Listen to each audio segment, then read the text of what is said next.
Good evening, everyone, and welcome. We thank you for your patience. We are just hopping over from our conversation with our staff with the Austin and McCallum vertical teams. My name is Ali Ghilarducci. I am the Supervisor of Community Engagement and External Communication. I have a little bit of housekeeping that I'm going to go over before we get started. So we do have interpretation during this meeting. So if you find the little Zoom toolbar, typically it's at the bottom of your screen, and you click the globe, you can select your language. We also will have ASL interpretation, which you can view. They will be switching from 1 to 2, and they'll drop that in the chat when they're changing. You're going to want to pin their videos so that you can see them by clicking the 3 dots next to their name.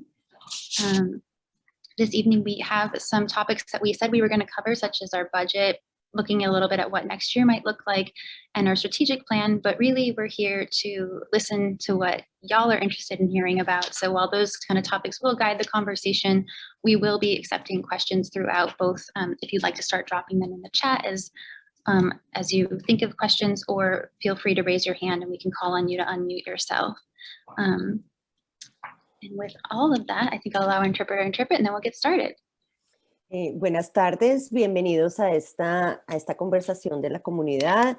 Les estamos ofreciendo servicio de interpretación en español. Si usted prefiere escuchar estas conversaciones en español, por favor diríjase al lado derecho de su pantalla inferior. Ahí encuentra un globito, escoja el canal de su preferencia, y si usted nota que está oyendo mucho ruido de interferencia, simplemente silencie el audio original. Muchas gracias. Thank you so much. And I almost forgot, before we get into introducing our panelists, we would love to see who we have with us here tonight. So if you don't mind dropping your name and your school affiliation into the chat, it would give us a sense of who's with us this evening.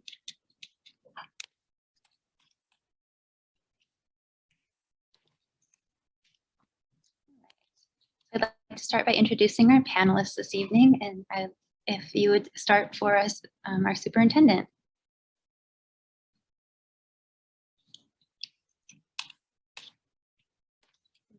Might have had some issues getting everyone into the Zoom, so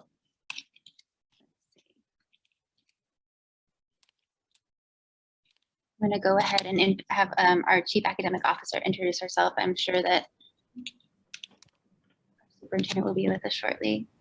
Good evening, everyone. Elizabeth Casas, Chief Academic Officer. Thank you for joining us tonight. Thank you, Ms. Casas. And our Chief of Schools. Good evening, everyone. Anthony Mays. Glad to be a part of the conversation this evening.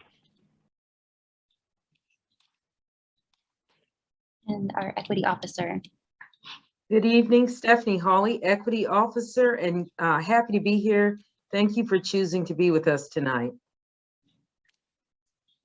And our Chief Technology Officer.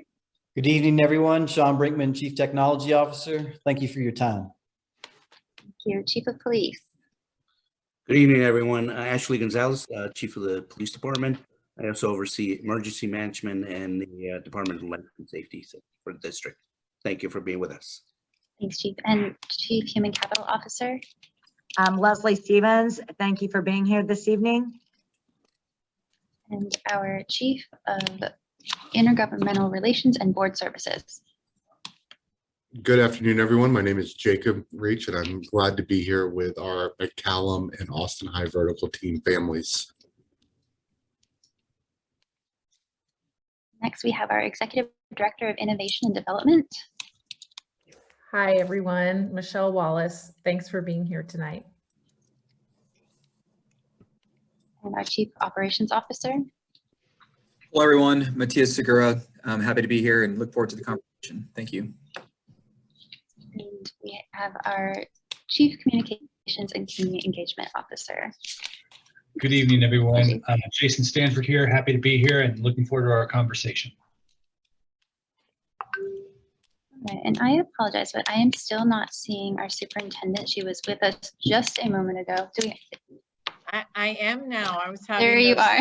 I had a few technical glitches going on with the wrong link. Thank you for your patience. Sorry about that. No, Stephanie Elizalde, and I am very honored to serve as Superintendent of Austin ISD. Thank you for joining us and taking time out of your evening to communicate with us.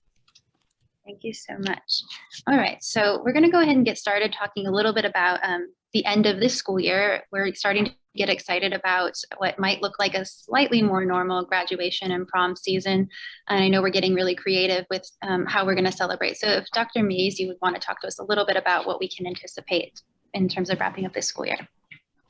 Sure, happy to do so. The good news is that we have moved down significantly in our stages, and so we are excited about celebrating our graduation ceremonies May 28th through June 3rd. And those will be held in outdoor stadiums to help us again be able to conduct the celebration safely. Each student will be able to bring 4 guests to help us with social distancing. We will also have our masking, temperature checks, and screenings in place to make sure that everybody's participating in this significant rites of passage safely. In addition to that, we also have our prom ceremonies, and so we'll be conducting those in indoor-outdoor venues with packaged foods. Students will be able to bring a guest to attend with them, but again, we wanted to make sure that our students got a chance to participate in this significant moment as they move across the stage and celebrate their accomplishments for this school year. And so we're excited about it, and we hope that you all are too. Thank you, Dr. Mays. With that, I'm going to turn it over to Dr. Elizalde. Probably the #1 question we asked y'all to tell us what you were thinking, what was interesting to you right now. And I think everyone is very interested in knowing what next school year might look like, if there's going to be a hybrid model, if there's going to be a virtual option. So Dr. Elizalde, if you would talk a little bit about what we're expecting given the circumstances. Yes, thank you so much. And before I forget, I do want to thank our interpreters and our host, Ali, for hosting us and getting us through the questions. So thank you so much. And I will work to keep my cadence a little slower so our interpreters can keep up. So we will definitely be offering a much more, for lack of a better description right now, traditional face-to-face school year for the 2021-2022 school year. We know that we're very fortunate that Travis County and Austin, City of Austin, have continued to really work together in accelerating the vaccination uptake in our communities so that we can continue to work towards creating as safe an environment as is possible. That being said, one of the questions that comes with a more traditional face-to-face instructional model is the question about masking. We will continue to require masking as long as the CDC requires or recommends that for safety purposes. We also were initially extremely excited about the possibility of offering a virtual model. The Commissioner of Education here in Texas, Commissioner Morath, indicated that there would absolutely be an opportunity for public schools to offer virtual instruction delivery, which would be one of the first times the state of Texas has allowed public schools to do so. Previously, public school districts have been precluded, have actually been, it absolutely was illegal for us to offer it from the perspective of gaining any funding for that delivery model. Our team will continue to work on developing that model for virtual delivery. However, the commissioner has since said that that is now looking very, very limited if it is going to be an option at all. So we'll continue to follow the state legislature to see what is ultimately decided. Again, we want to still see if it is an option. We don't want to then have to create it. So we're in the process now of working to create some sort of a virtual model that might be available. The last thing I want to make sure we're clear on is while the agency, for the most part, expected us to have teachers do concurrent instruction during this COVID period of time, we recognize that that is an untenable way of creating instructional delivery. So we will be committed, even if there is a virtual option, we will be committed to teachers only having to provide instruction through one methodology, either face-to-face or virtual, if that happens to be an option. So that will require our parents, if that option is available, I keep saying it because I can't guarantee something and I want to manage expectations. If that is an option, parents, we will need to ask you to commit to at least one semester of whichever model, if we're offering more than one, so that teachers will not be in a situation where they're having to do that simultaneous teaching of both students in Zoom and in a room. So there are a lot of unknowns, and then all of this that I've just described could suddenly change if one of the viral strains changes in a way that would change the contagiousness of COVID in some form or fashion. So as you know, everything is still subject to change, but it does look like we're moving more and more towards a safer environment across our entire community. Thank you. Thank you, Dr. Elizalde. And as you were talking, I think that sparked a lot of follow-up questions in the chat. I think you might be able to tackle kind of some of them together. So one of the questions was, if we were virtual, can folks anticipate their child being with the same teacher as if they were on campus? And let's see, someone was also asking in terms of timing. I think they're concerned about, should they make the call now to unenroll if they're really needing that virtual experience, or is there some kind of benefit of waiting and hanging on to see? Yeah, well, we're certainly going to continue to monitor that option, and I do want to reiterate, I recognize there are several K-12 virtual models that exist, but public schools are not allowed to do that, which is part of the communication we need to get to our commissioner and to the state, that when you have different rules for school districts and charters, it automatically creates an imbalance because we're not able to afford, we can't offer those options. And I was really excited initially that might be something that would be offered. Now, the timing is going to be one that is going to be very difficult. They could suddenly come back during this session and say yes, and we'd be communicating that as quickly as we get that information. I don't have a timeline from the state. They've been very quiet after the initial kind of discussion where all the superintendents in the state of Texas were on a call with the commissioner, and we were all quite excited, thinking that was going to be something that we would be able to offer.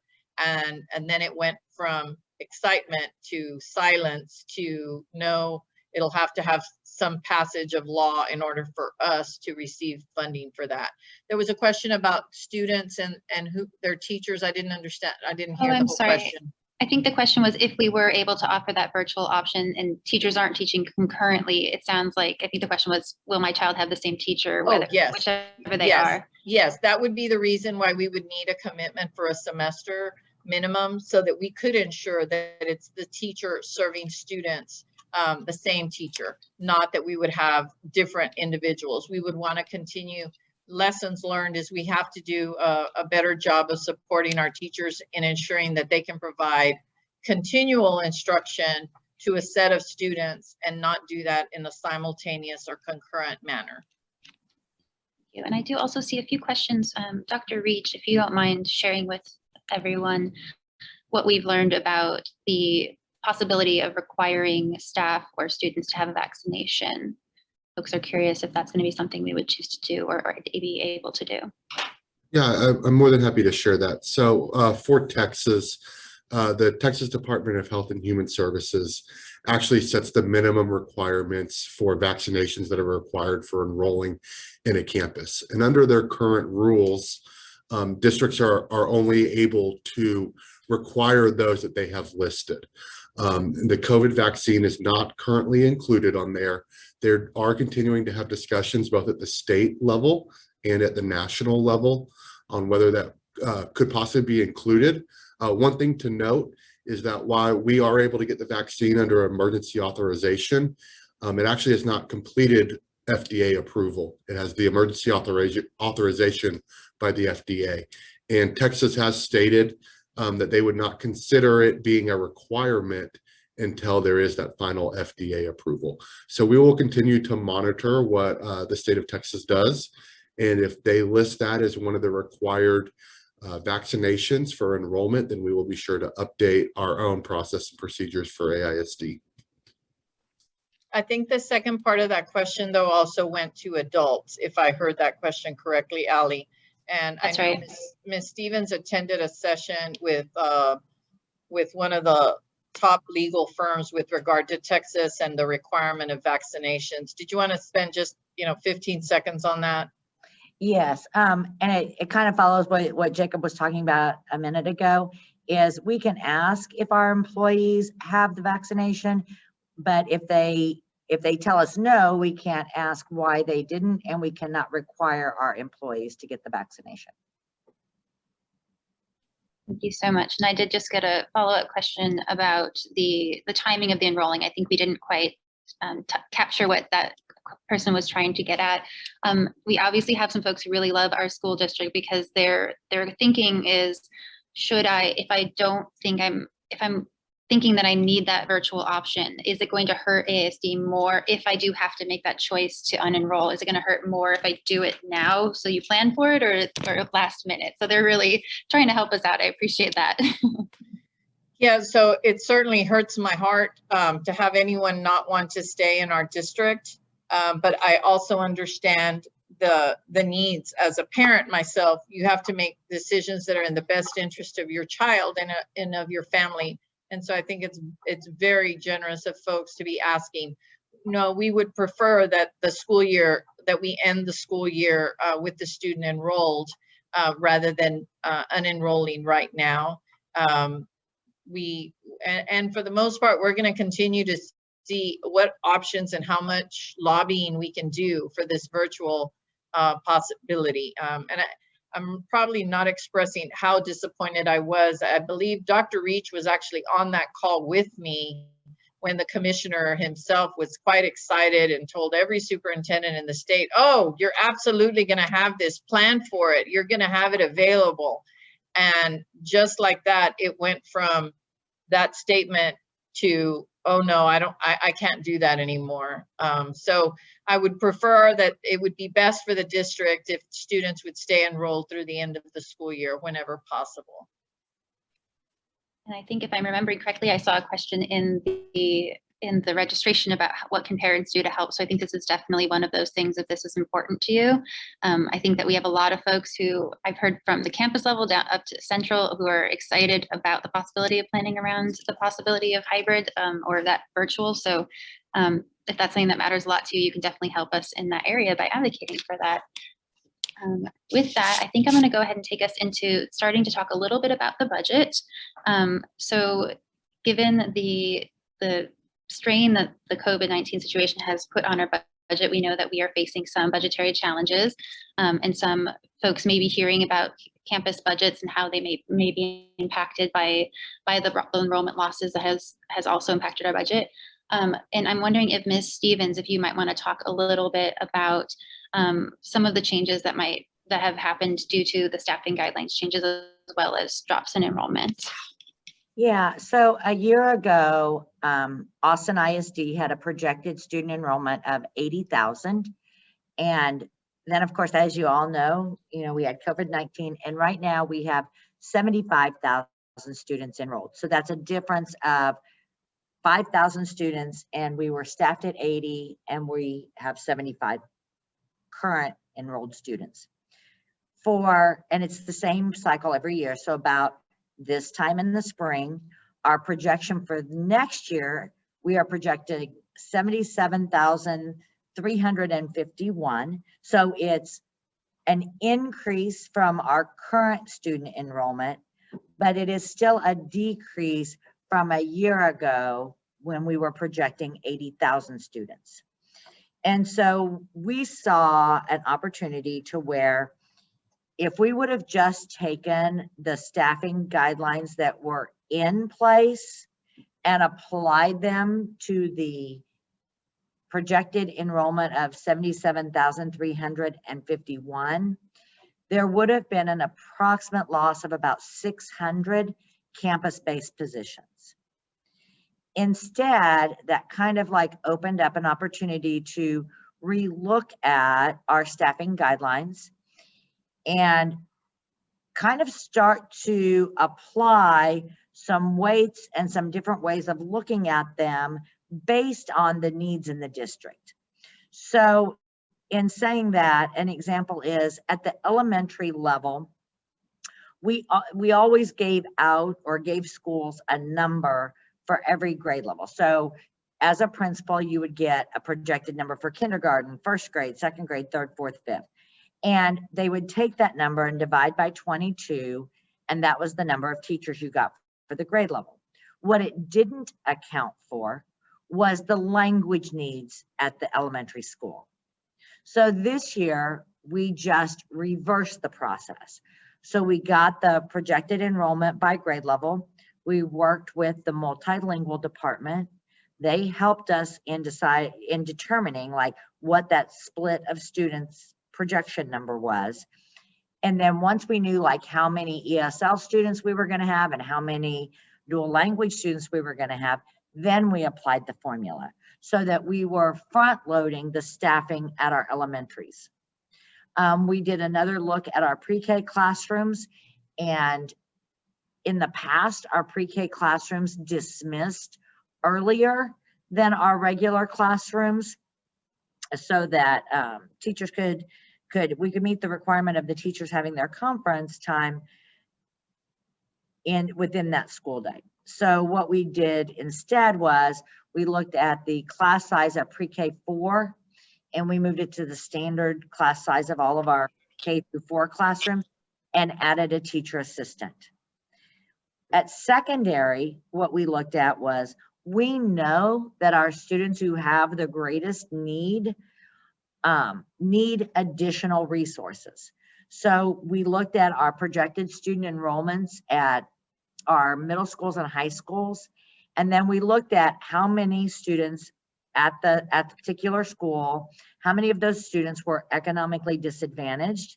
And we applied that weight, a weight of 1.2 to that number, so that then their projected student enrollment was elevated so that it would provide them some additional FTEs or what we call full, teacher allocations, so that they could then look at their campus data to determine where to use their allocations best. So it could have been that they might reduce class sizes in English, or they might add a different type of class, like an AVID class or more an AP class, or those kind of things. So every campus will make those decisions.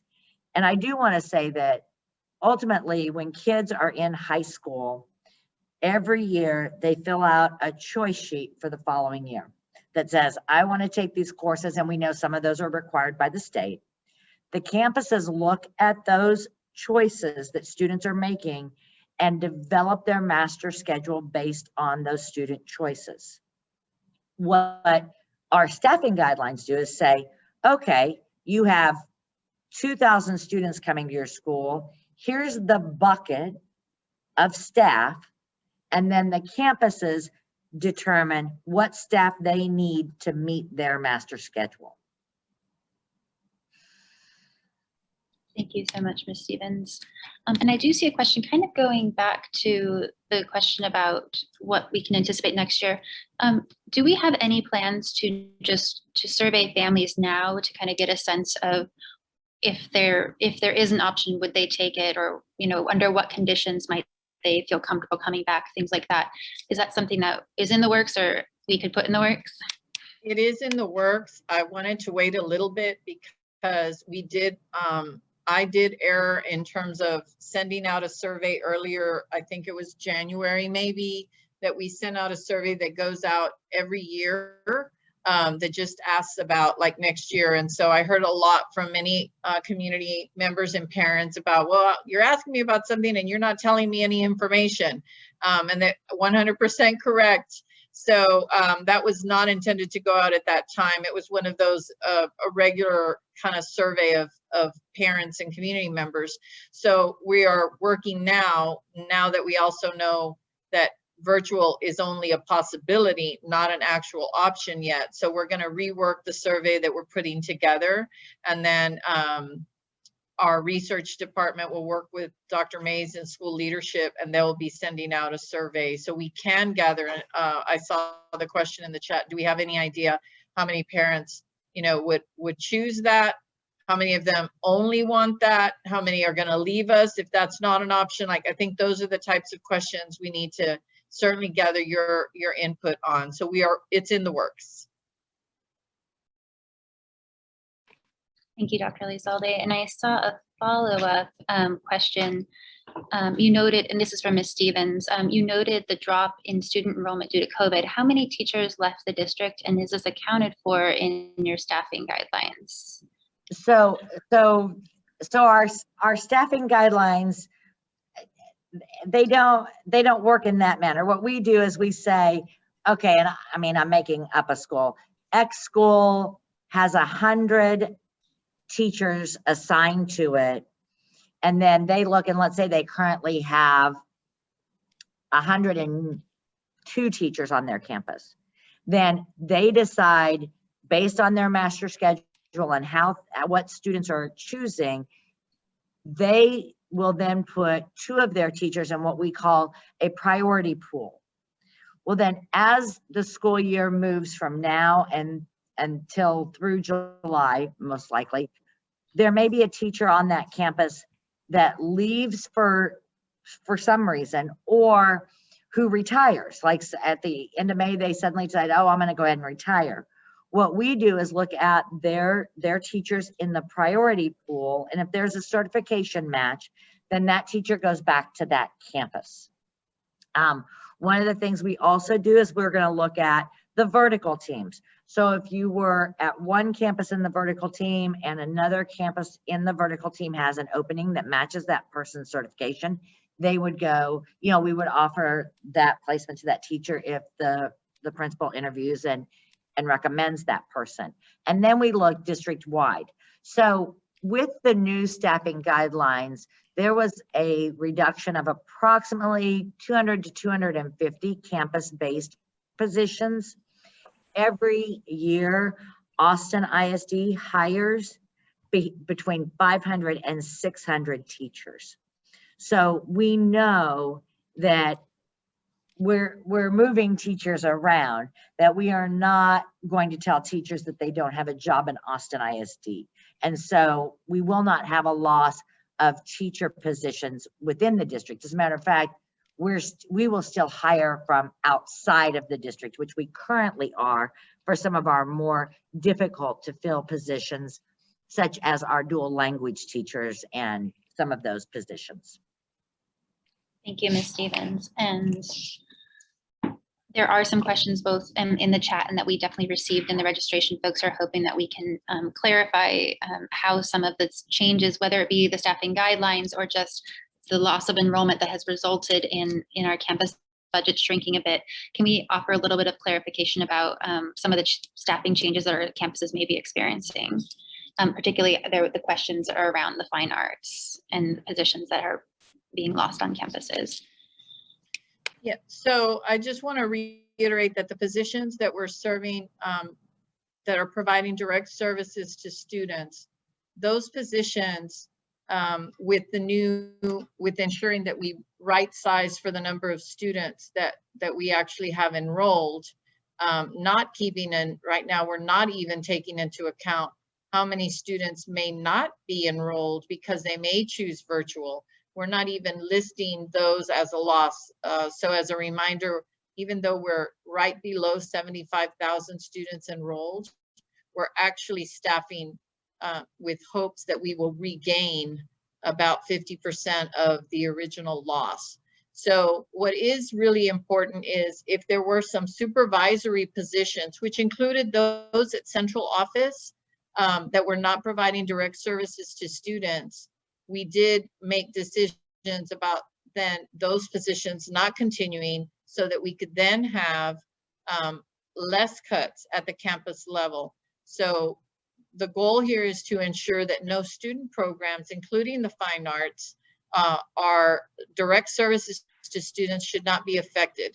I may have either Dr. Mays or Ms. Casas, I don't know if Alan, yeah, I see Mr. Lambert there. I'll welcome them to offer some more specifics to what I've just added. Yes, thank you, Dr. Elizalde. We have Alan Lambert, Director of Visual and Performing Arts, and you can jump in and kind of tell us from your perspective how the staffing has impacted the programs. You're muted, Alan. Thank you. So I'll just add to what Mrs. Stevens was saying and what Dr. Elizalde has said before, that this is sort of the first flush of the staffing guidelines based on student choice. And so we know in visual and performing arts, we also lost enrollment last year, and we're hoping to gain back a lot of that. And so we're honoring the student choices to make sure that those programs can stay intact. And this is the first phase of staffing for campuses using that 28-to-1 ratio. And as we go through, we will make sure that we continue to maintain those programs. Thank you so much for that clarification.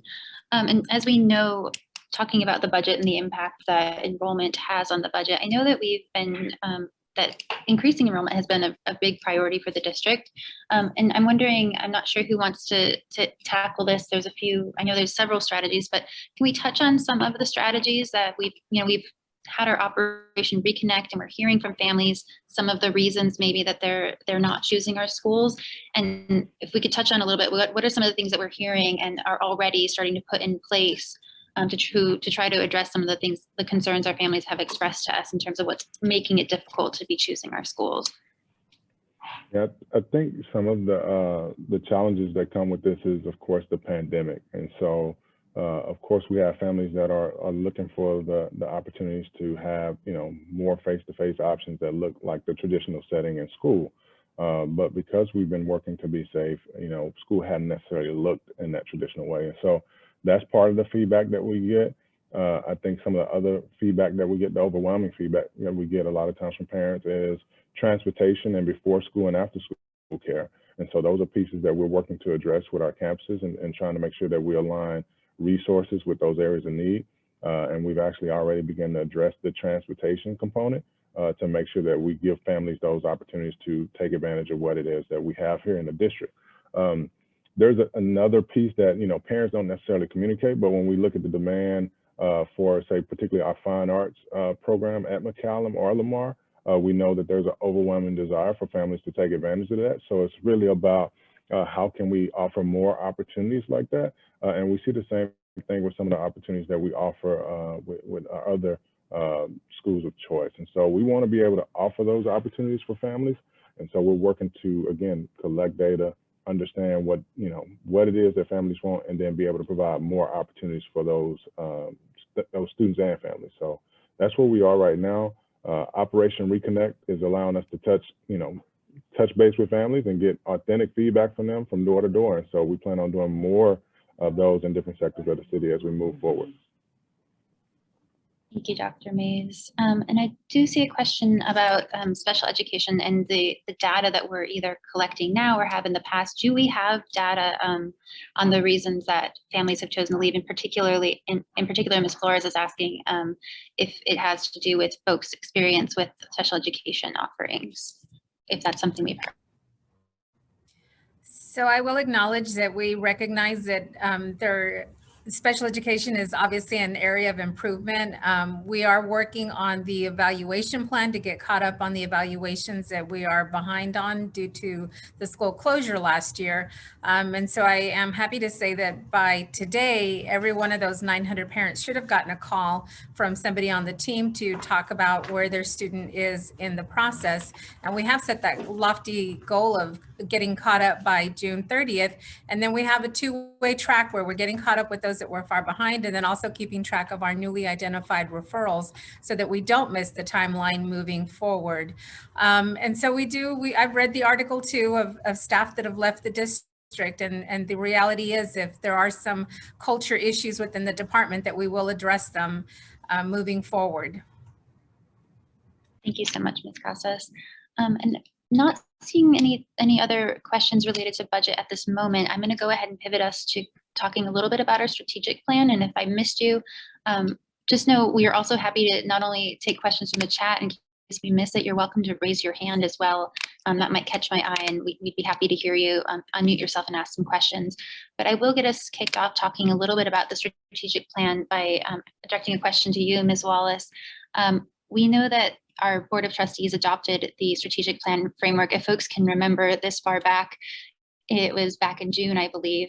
So can you tell us a little bit about what happens after that framework is adopted and where we're at? Of course, thanks, Sally. Michelle Wallace, Office of Innovation and Development. Good to be here with you all. The board approved the strategic plan framework last year, as Ali mentioned, and you can see kind of the key elements there. It includes our mission, vision, priority focus areas, values, and our 4 priority focus areas you can see listed there: student well-being and achievement, teacher and employee well-being, culture of respect and customer service, and fiscal stewardship and prioritization. And trustees considered making equity a 5th priority area, but really wanted equity to be a foundation of the entire plan and come through in each of the priority areas.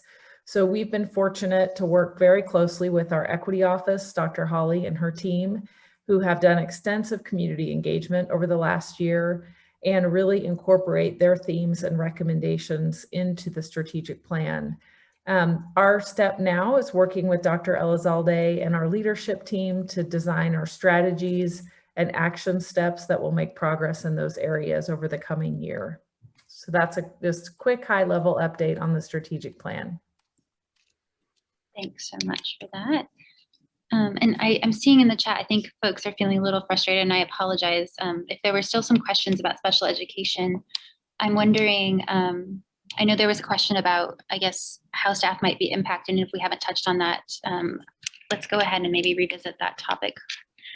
Ms. Casas, did you want to touch a little bit on, and if the question's not clear, I'm wondering if Ms. Borg might want to unmute yourself and ask a clarifying question.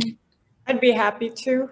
I'm very concerned about how the budget is going to impact the SPED department and the staff. We've had staffing issues in the past. We've lost speech therapists. We're currently, I can only speak for speech therapy because that's a service that my child is receiving from the district. I can't speak for OT or other services in addition to life skills or scores or anything like that. But currently, the speech is being provided by a third party that is not even in Texas. It's all being done virtual. And that's the second part to my question, but I'd like to know what they're doing budget-wise to at least preserve aides. I mean, these are critical people for our students. I'd like to know, in the past, the budget has been impacted with a $2 million decrease several years ago, and I want to know how it's being impacted, if it's going to impact the staffing, and if we're going to continue seeing third-party companies fill in for the gaps that AISD has. Thanks. So I can say that we did not cut any of our campus special education staff at all. When we did the staffing formula, the first round was just to apply the enrollment to the ratios. And what we did discover is that we were overstaffed in some positions, but due to knowing that we have so many evaluations in the queue, we didn't cut any positions, any campus positions. In terms of the service providers, we do recognize that we have a lot of vacancies in the department that we will work towards filling and making sure that, like I said, the culture and the morale in how we provide services in the district are in a way that people are attracted and want to come to Austin ISD and serve our families. But there are no budget cuts to the special ed department at all right now. And to go one step further, we do want to move away from third party or consultant type services. We want to increase the number of staff and rely less on the consulting budget. So if anything, you will actually see an increase in staffing at special education personnel. The challenge is going to be that we have to do it concurrently so that we don't interrupt any services, because we know, again, we have lots of room for improvement in that area. So thank you for raising that. I would like to take just a moment to acknowledge that we do have a couple of our Board of Trustees who are attending. And I want to make sure I acknowledge we have Trustee Lynn Boswell with us. So thank you for joining us. I also see, I think Trustee Aarti Singh is also with us. Thank you for joining us, Trustee Singh. And I also see, let me see, there's Trustee Singh, and former Trustee Amber Ellens, I thought I saw her here as well. So just want to thank individuals who have given so much of their time to have served on our school board, either previously or now. Thank you. Thank you so much. And I apologize, Ms. Wallace. I know you were sharing with us about the strategic plan, and I kind of reverted back, but we did, while you were talking, there was a question that was prompted about what is the equity office? And so I'm wondering if our equity officer might want to talk a little bit about the work that our equity office has been doing and how the work that y'all have been doing has informed our strategic plan. Thank you, Allie, and thank you for the question. I just put the link to the website to provide a little bit more context, but basically the equity office is an office that's designed to support the district. We are a part of the district, but designed to make sure that we remain conscious of equity and what it means to make sure that our marginalized students are included in all of our decisions. Our students who access special education, our students who are identified as from homes with low income. And so the idea is that we provide tools, professional learning, and support to ensure that we are keeping the folks that we've not served well over the past at the center of all of our decisions. And recently, over the last little over a year, we've been working on an equity plan that, as Ms. Wallace said, has been infused into our strategic plan to make sure we are taking care of the needs of our students, all of our students. As many of you know, we say all means all at AISD. And so our office exists to support and also to learn. So our office also learns from everybody that you see on the screen, including you all.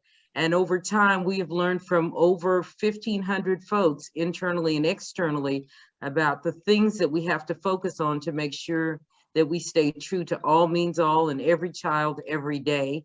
And I'm happy to do a presentation for anybody who's interested at another time. But I hope that that answers your question. And I've put my phone number and that website in the chat to follow up with any conversation. Thank you, Dr. Holly. And I know about 2 months ago now, the district started the Equity Advisory Committee. Are there still opportunities? I know there were some subcommittees. Can you share if there are still opportunities if folks want to get involved in that? Absolutely. And I will drop that information in the chat as well. We have 6 subcommittees. You do not have to be on the Equity Advisory Committee to participate. So all families, parents, community members are welcome. And thank you for putting the slide up.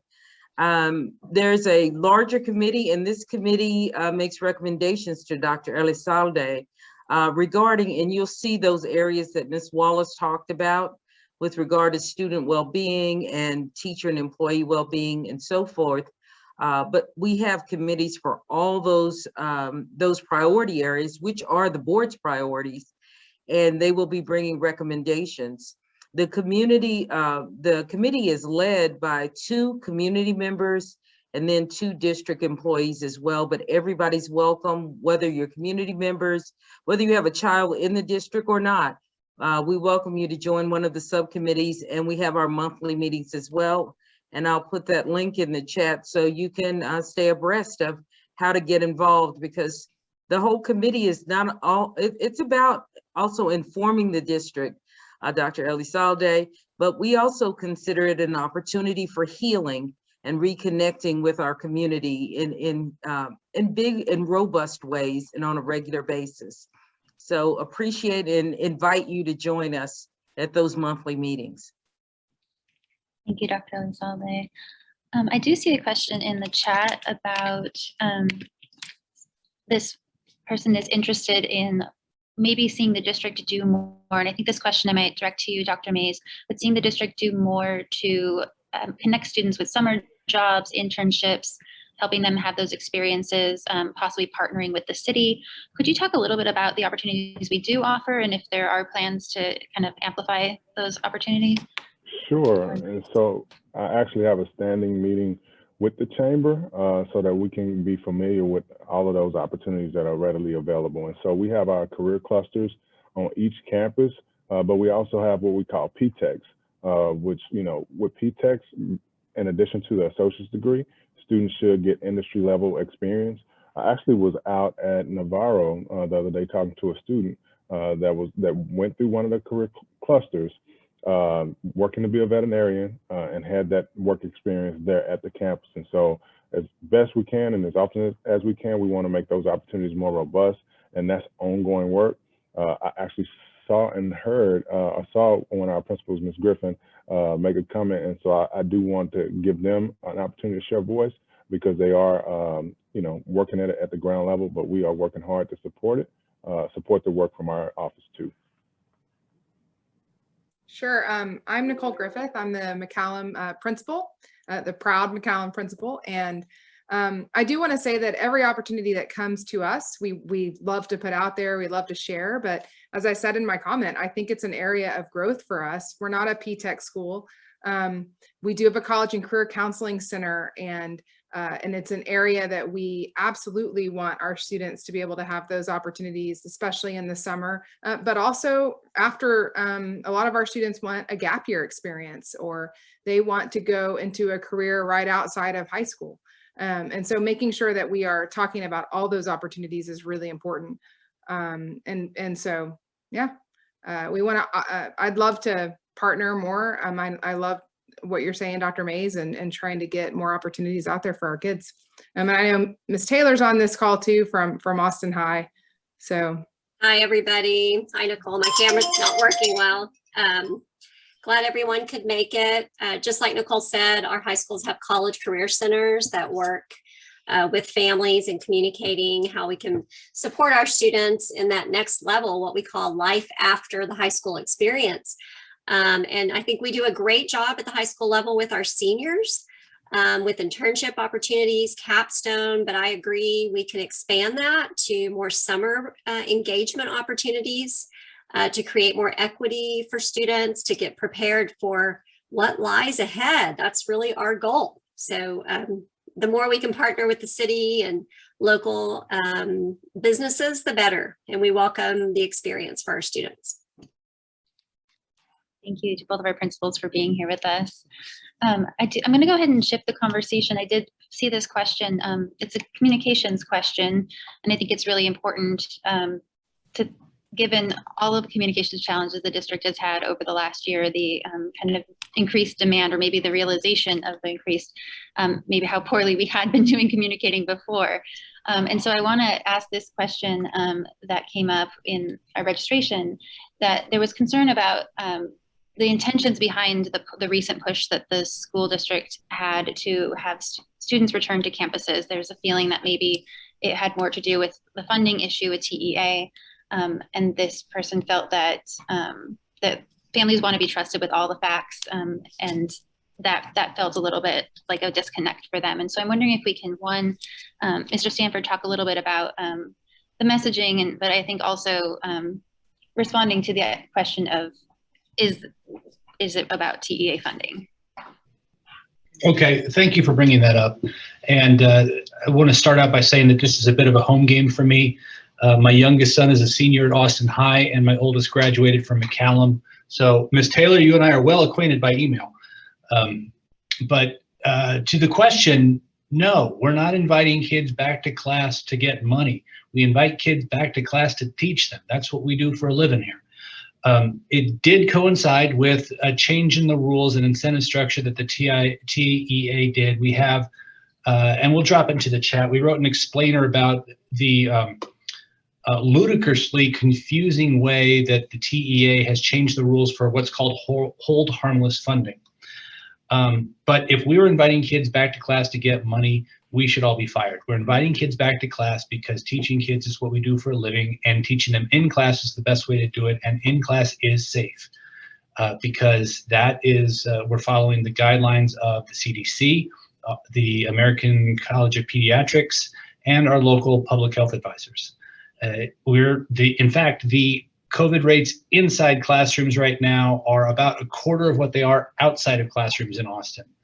I'm really impressed as a parent how well Austin ISD is doing with contact tracing, temperature checks, with spacing, with masking. I've been around a lot of schools, but since coming on this job 2.5 weeks ago, you don't see anyone not wearing a mask. And I was asking someone, a colleague the other day, if he was surprised that we didn't have a lot of pushback on masking in schools. And he said, no, because people listen to teachers. It's not like walking into a clothing store and not thinking that a cashier has the authority to tell you to put on a mask. Everyone listens to principals and teachers. So it's working. The reason we did it now is because it's the last 6 weeks. For broader purposes, it's our last 6 weeks to set people up right for the next year, and to this is the last time we have them. We don't get the last 6 weeks back again. And a lot of people were asking whether or not it was time to bring kids back to class. Another reason we're doing it is because, you know, there's a lot of kids have been in isolation for a long time, and we know that being in isolation is not, there are damaging effects to that as well, and being in class might help mitigate some of that. So we wanted to reiterate that it was safe and it's a good time to come back to class. And I'll add one more component to that. During my entry plan and visiting with a variety of different individuals and receiving numerous emails from parents and community members, there was an overwhelming theme that even though there was quite a bit of acknowledgement that children had a much smaller risk of COVID, that many of our parents, you may be one of them, were choosing not to send their children in person because of safety for our staff, for our teachers, our principals, our custodians, our food service workers. I've received numerous emails that talked about how much you all care about our staff, about our team members, and that actually being a driving force. And so part of this was coupled with the fact that we had been able to offer every team member an opportunity to receive a vaccination. And so the driver was understanding that we've had increases in social and emotional challenges with students who have not been in a social or campus setting, at the same time knowing that we were getting our adults who were choosing vaccinations able to receive that. And so all of that coincided with us re-encouraging our parents, you, to consider sending your children to school so that they would also not be more than 12 months in a classroom setting before our next school year started. And the first news piece that I think came out was completely wrong, because the 4th, 5th, and 6th 6 weeks are already a given with regard to funding. So as Mr. Stanford indicated, and I think he just dropped it in the chat, I think if you take a minute of time that you don't have, but if you would take a minute, you might see that there's a little bit of more sense making to the coinciding, if you will, of bringing students back. Now, does it ultimately possibly have an effect on funding? Yes, it could have an effect on funding. That was not the issue or the reason. As a matter of fact, we only have 1 6 weeks that's actually in question. That's the 3rd 6 weeks.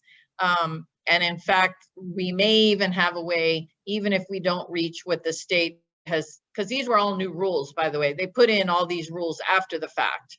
And if, in fact, we get not able to meet whatever standard the state has given us, there may still be a way for us to regain that funding for the 3rd 6 weeks, because we had communicated with the agency during, this is because of November, when we did not open our schools following the Thanksgiving holiday for in-person learning.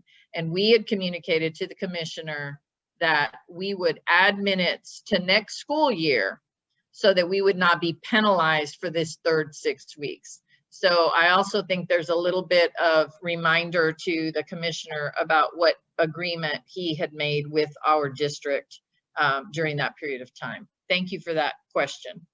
Thank you so much for that clarification. I know there was a lot of confusion. There is a follow-up, Mr. Stanford, if you don't mind, from Ms. Hunter. Can you talk a little bit about how some of our efforts to, when the media is publishing things that maybe aren't quite accurate, what are some of the strategies that you've already implemented to try and get out ahead of maybe the media telling our story? Okay, so we rolled this out on the first day on my job. So this was a learning experience for me too. And initially, when the 30 million came out, the initial erroneous $30 million figure came out, so I had to learn about it. It took a long time. Let me say, we have very, very smart people here who are not expert communicators. They're very expert in their subject matter. So it took me a while to sort out the way, what the actual facts were. And Allie's smiling because she's seen me try to game this out on the whiteboard about what exactly was going on. So rather than go right to the press with what we thought then, we took a stop, we took a pause to try to figure out what the truth was, and then how to figure out how to communicate it as clearly as possible to the community. That article that we just posted in the chat was one of the results. We also then called the reporters, and rather than asking for corrections, we told them, okay, there's some confusion on our part. We took responsibility for the confusion and helped them through it. It did not happen nearly as fast or as well as I would have wanted it to, and you deserve better as a community. But we wanted to make sure that if we were going to come back and clarify it, that it was super clear, at least as clear as we could with TEA funding. As you will find out in reading the explainer, it's still confusing. But again, we're talking about government funding. In fact, the attendance for the six week counts for the six week period and for the third week period at the same time, but at different standards. This is basically Schrodinger's grading period. And so in trying to unpack all that, we couldn't do that seamlessly and instantly, but we did try to do that at least transparently and honestly for you. And as we're going forward on this, I'm going to make sure that everything we're going to be communicating is transparent and honest for you. Thank you so much, Mr. Stanford. We are just a tiny bit over time, but because we started a few minutes late trying to get ourselves situated, I'm going to ask this final question that I see from Ms. Kara-Swinney. This, I believe, will be for you, Ms. Casas. What are we going to do next year to address mental health of students and build community for kids who have been home for an entire year? Yes, thank you. We do know that that is a high need next year. And so I know that one of the things at the secondary level is we're building in an advisory period to have some SEL time for our teachers and our students to develop relationships. We feel like it's very important that every student be connected to one adult that can check in on them and see how they're doing and notice if they're experiencing any challenges so that we can connect them to the right mental health professional. In terms of like the organization structure, we are bundling the groups together so that we can have a continuum of services to help our campuses and teachers understand who do they contact for the different needs, because we have various teams on the academic side that support the schools and students. And so then the next step now is to make sure that people know how to access the different services and who to contact when, where, and how. So we are working on that communication to make sure that all of our staff know how to access services, and that everybody knows that we are here to support not only the students, but also our teachers, our principals, as we deal with coming out of COVID and knowing all of the challenges that everyone has faced so that we can come back and integrate into school fully and have a wonderful educational experience with Austin ISD. Thank you so much for that, Ms. Casas. And with that, I know that we do still have a few questions that are dropping in the chat. I just dropped my email. If you didn't get your question addressed, please feel free to email me. We will guarantee that we are going to connect you with the leader who has the right information for you. We are so grateful to you all for being here with us this evening. this is something you may have noticed. It's kind of new for us to be bringing our vertical teams together in pairs like this, but we're really hoping to try to start having more conversations in these vertical teams so that we can start getting more familiar with our families of schools. And we really have just enjoyed this conversation and hope to come back and do more of them. And so thank you very, very much for your time this evening. Have a lovely evening.